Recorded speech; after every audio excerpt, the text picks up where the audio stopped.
All right, let's set the stage here. Our truck's a 2020 F350 one-ton diesel.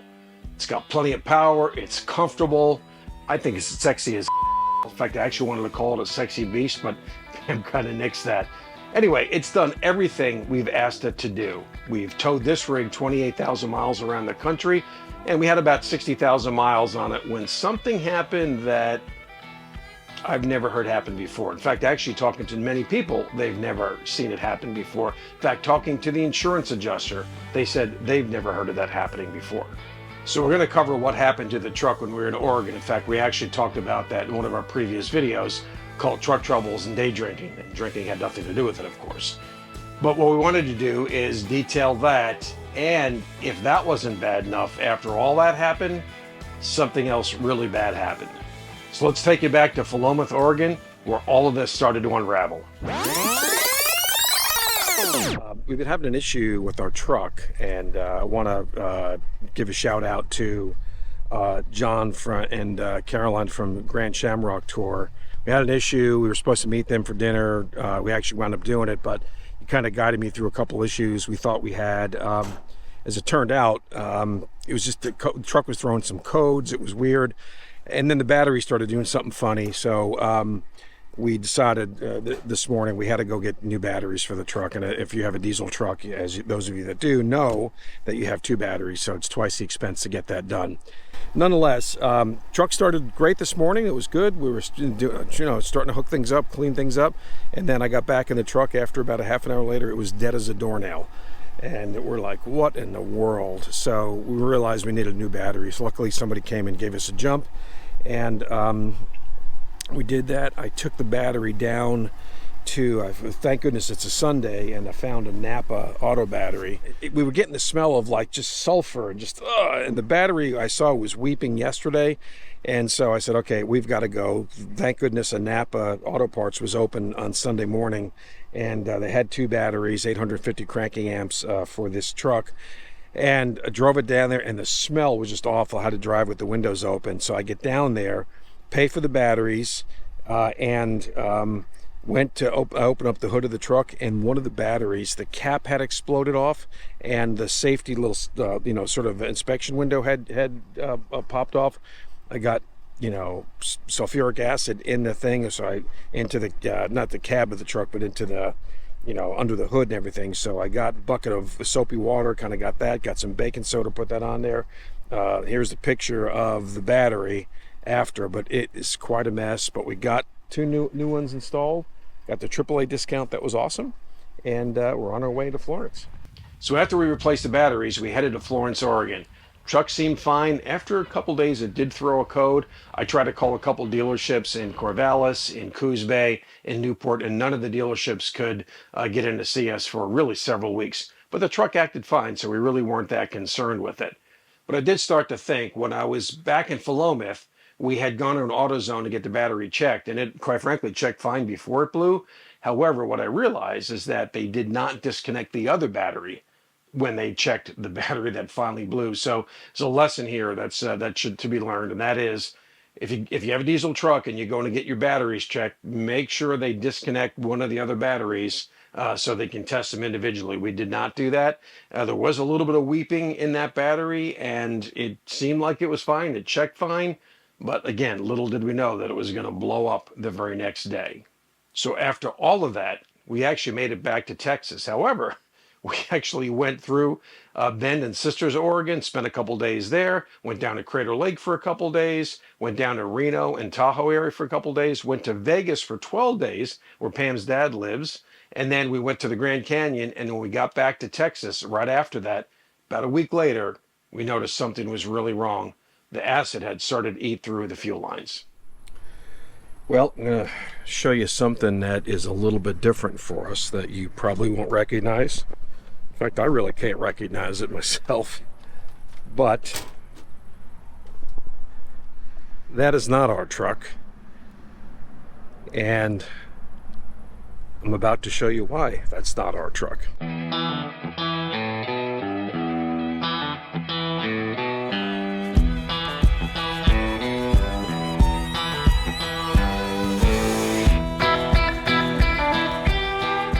Well, as you can see, that was not pleasant. So, yeah, truck's got some issues. And about a week after we got back to Texas, we were driving in one night and we smelled, we kind of pulled into where the rig is. And I'm like, man, I smelled diesel fuel or something. It just, something's not right. Brought it to the Ford dealership. They looked it over, realized that the acid had eaten through a number of things, including the fuel rail. And that was diesel fuel that you saw on the ground. And yeah, so the engine has got major issues. So we're trying to get it fully diagnosed to figure out what's going on. You saw in the video that even the inside of the hood, the paint has come off based on the acid. So this is going to be thousands and thousands of dollars worth of damage. And Ford, if you're listening, I know I talked to them and they're working with us.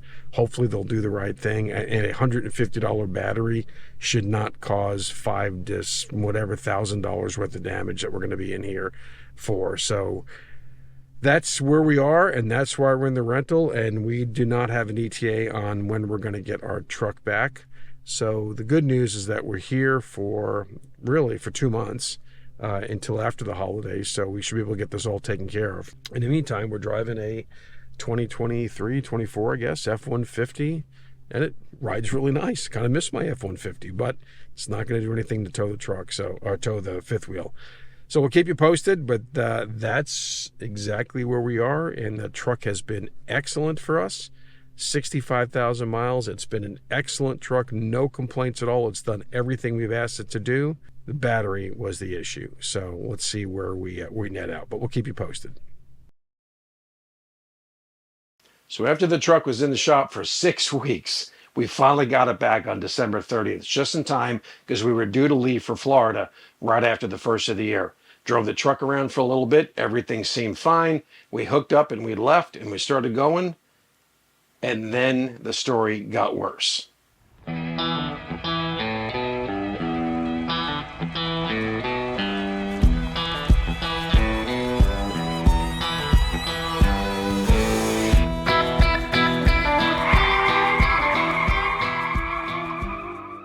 3 hours later.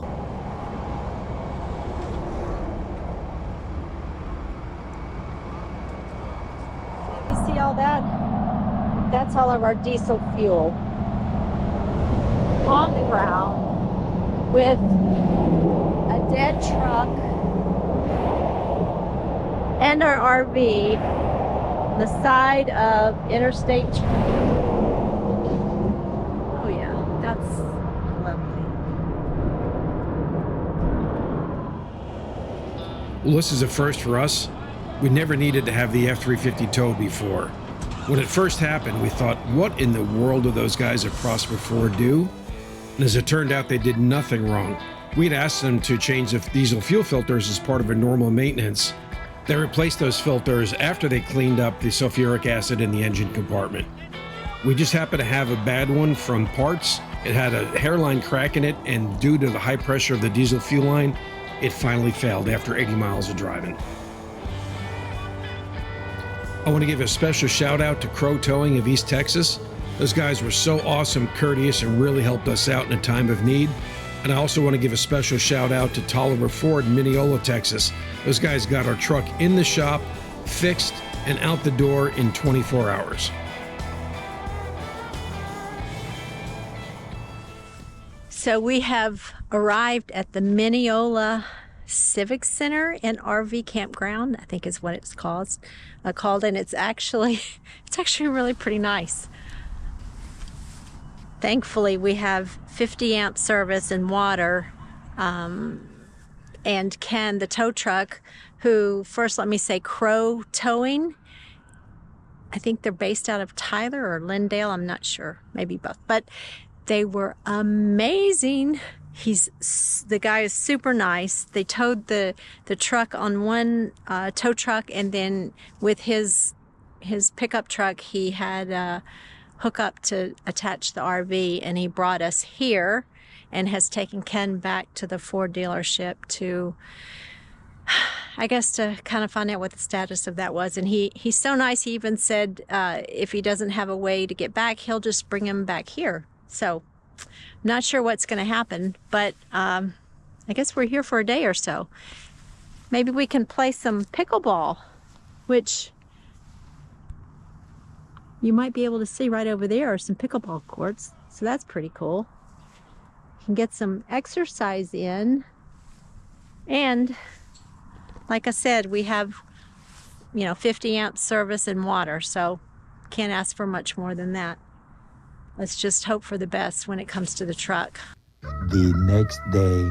Well, as you can see, this is not how we intended this trip to start out to Florida. It's been a rough couple of weeks with the truck here, actually a rough couple of months, and again, I don't want to disparage Ford at all, but our truck has been awesome. It's been just absolutely awesome. Maybe get a little more sun here, but it's been absolutely awesome. And just that battery issue that we had back in Philomath, Oregon, obviously created issues. Got that all squared away. I mean, I'll show you what the total cost was, but it was basically $23,000 of damage to get everything replaced, diesel fuel lines, everything else, and a lot of components in the top half of the engine. So that was pretty bad, but got on the road and you saw what happened. So they had a cracked connector in the main high-pressure diesel fuel line. So that was probably a bad part that Ford had put in initially. Not initially, but when they repaired it in North Texas. So it is beautiful out here in Mineola, I will tell you that. East Texas is actually beautiful. But truck is done again, so we're going to pick it up and head on our way. So it's about going to be about 2 o'clock by the time we leave here. So we're going to try and get to Monroe, Louisiana, the first place that we're going to stay at anyway. So we'll just basically lose a day, assuming we can get out there and everything's good, because rain's coming tomorrow and we want to get off before that rain hits. So we'll keep you posted, but truck troubles continue.